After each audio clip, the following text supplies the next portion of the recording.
La pregunta concreta que le haría es, a la propuesta de la Comisión, en la propuesta de la Comisión, se propone que cada Estado miembro asegure que como mínimo se garantice que el 5% de los operadores que comercializan productos susceptibles de promover la deforestación en países terceros sean inspeccionados, que sean inspeccionados por la autoridad encargada de hacer cumplir estos criterios de la due diligence que se establecen en el reglamento.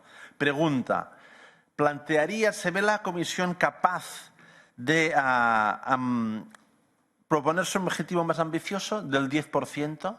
¿Se ve técnicamente capaz la Comisión de aumentar el objetivo del 10%? Porque sin duda esto incrementaría el efecto disuasorio sobre los operadores si se sabe que la tasa de inspección es del 10%, un 5% quizás muy poco.